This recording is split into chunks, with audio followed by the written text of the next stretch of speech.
Assalamualaikum semuanya. Selamat datang di channel Hobi Bunga. Nah, di video kali ini, jadi video ini nih khusus saya buatkan untuk salah satu teman penonton di sini. Karena ada beberapa teman di sini yang uh, bertanya, kok bisa dikasih pupuk aglonemanya malah rusak gitu. Malah kerdil, ada yang sampai mati ya. Nah, kok bisa? Bukannya tambah subur kok tambah rusak aglonemanya. Padahal udah dikasih pupuk rutin itu. Tapi di keterangannya ternyata dia menggunakan pupuk itu enggak satu jenis. Dan itu pun diselingi. Maksudnya kalau hari ini dia pakai pupuk A, kemudian minggu depan dia gunakan pupuk B, terus kayak gitu. Nah, sebenarnya di situ letak masalahnya. Jadi hari ini saya akan bahas masalah pupuk aglonema, cara pemakaiannya dan semua tentang pupuk aglonema. Oke. Untuk pengetahuan juga bagi yang lainnya, juga untuk bagi saya sambil belajar juga. Ini langsung saja cara pemupukan aglonema. Hal yang paling penting dari pemupukan aglonema itu adalah kita harus kenal dulu dengan jenis pupuk tersebut. Kita harus kenal dulu karakteristik pupuk tersebut. Karena setiap pupuk itu memiliki karakteristik yang berbeda. Yang jelas, yang pertama, meskipun bahannya sama, mengandung zat yang sama, namun dampaknya pasti berbeda. Ya, itu. Contohnya seperti dua pupuk ini. Ini ada pupuk Gromor dan ada pupuk NPK Mutiara ya. Ini dua pupuk yang paling tenar, yang paling tren. Salah satu lagi itu ada Deskastar ya, namun saya nggak pakai Deskastar.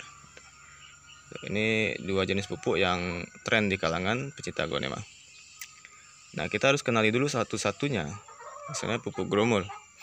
Pupuk Gromor ini jenis pupuk yang lumayan dingin bagi aglonema. Tuh. Pupuk ini akan maksimal bagi aglonema jika digunakan itu langsung ke bagian aglonemanya atau bagian dari batang aglonemanya. Tuh.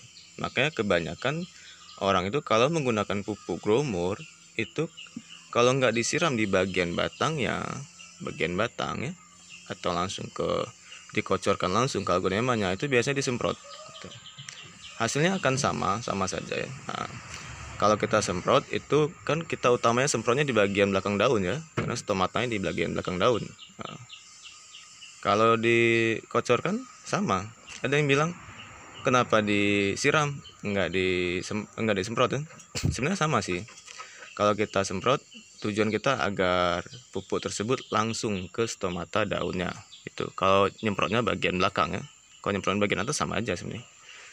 Dan kalau kita siram atau kocorkan langsung ke aglonemanya itu sama, dia langsung ke batangnya dan langsung dihisap oleh batang dan akarnya. Itu sama ya. Kalau si pupuk NPK ini saya sudah pengalaman pribadi sendiri.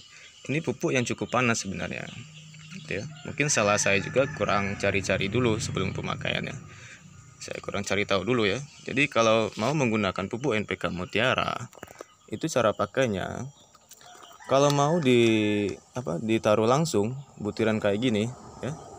Butiran kayak gini mau ditaruh langsung di media tanam tanpa dicampur air, itu maksimal hanya 1 sendok teh atau 3 gram. Jadi maksimal hanya 3 gram yang bisa kita taruh di media tanam. Itu pun lihat-lihat juga, kalau potnya cukup besar artinya media tanamnya cukup banyak, ya kita taruh 1 sendok teh. Tapi kalau masih kecil kayak gini, kayak pot ini, itu harus dikurangi juga, mungkin cukup pakai setengah sendok teh saja. Itu kemudian kita taruh di pinggir-pinggirnya, bukan di dekat batang, bukan. Jadi taruh di pinggir sini ya, pinggir-pinggiran pot ini secara merata. Nah, kita taruh di bagian sini ya. Nah, kayak gitu. Kemudian setelah itu kita tutupi lagi dengan media tanam. Kita tutup lagi dengan media tanam kayak gini. Nah, jadi itu kalau kita mau menggunakan pupuk NPK Mutiara langsung tanpa dicampur air. Tapi juga bisa kalau kita mau campur air, hanya saja dosisnya beda. Dosisnya nggak sama.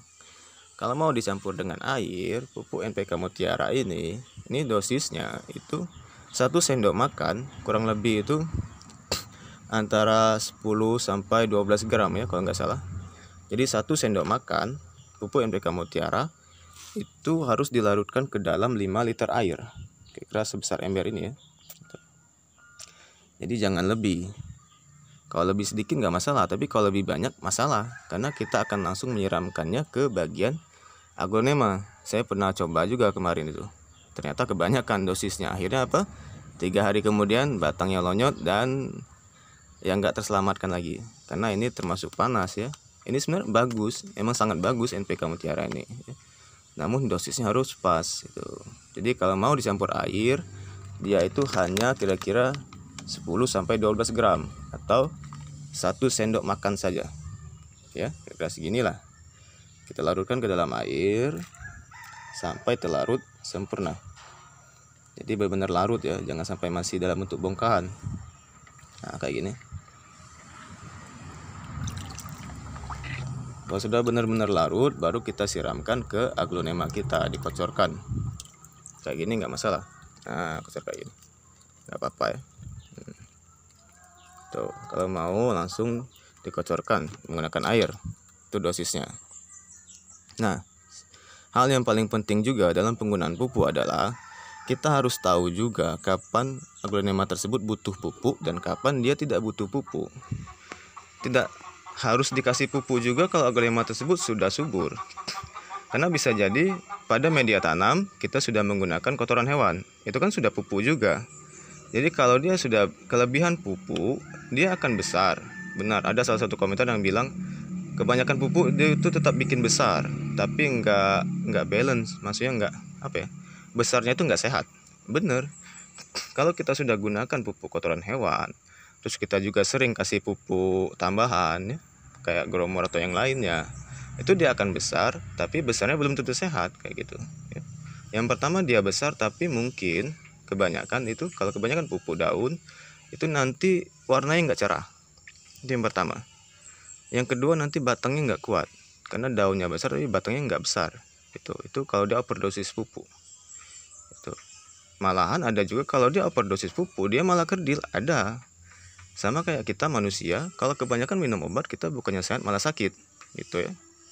Nah, kemudian yang terakhir yang paling penting adalah kasus yang saya temukan di teman-teman yang penonton setia saya yang berkomentar itu, kekeliruannya adalah menggunakan beberapa jenis pupuk secara bergantian. Nah, seperti yang saya bilang di awal tadi, kalau kita mau gunakan jenis pupuk itu harus konsisten. Jadi jangan diganti-ganti, maksudnya jangan diseling-selingi. Kalau kita mau gunakan gromor, ya seterusnya kita gunakan gromor. Atau kalau kita menggunakan pupuk yang lain, ya seterusnya harus gunakan pupuk yang lain juga. Jadi tetap konsisten, jangan diganti-ganti. Jangan kita minggu ini kita pakai gromor ya, kemudian minggu depan kita pakai NPK. Itu malah menyebabkan si aglonema ini yang pasti itu stres. Mengapa dia stres? Karena dia harus beradaptasi dengan pupuk. Jadi setiap ganti pupuk dia adaptasi dulu, ganti pupuk adaptasi lagi, akhirnya ujung-ujungnya dia stres kayak gitu. Itu minimalnya. Nah, maksimalnya, risiko maksimalnya adalah tadi udah kejadian kan, dikasih pupuk malah daunnya kerdil, daunnya kecil, dikasih pupuk malah kok sakit, ada yang sampai ya nggak terselamatkan lagi ya, karena terlalu sering ganti-ganti pupuk. Kalau memang kalian mau ganti pupuk, maka harus ada jeda di mana antara pupuk A dengan pupuk B itu lumayan jauh. Ini misalkan dalam bulan ini kita kasih gromor, ternyata di tempat kita gromornya itu habis stoknya.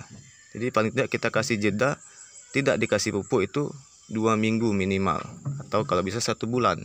Kita jangan kasih pupuk dulu sampai aglonema tersebut terbiasa tanpa pupuk, baru kita ganti ke pupuk B.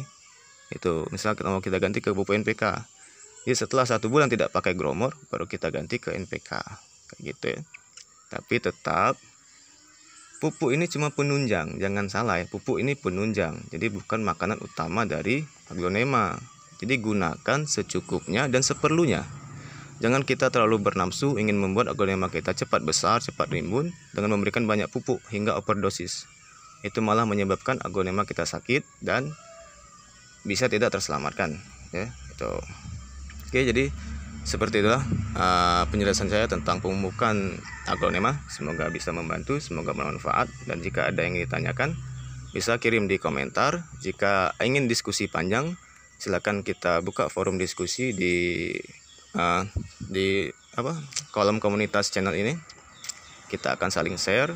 Saya juga akan saling kita saling bertanya, karena saya juga masih butuh banyak ilmu.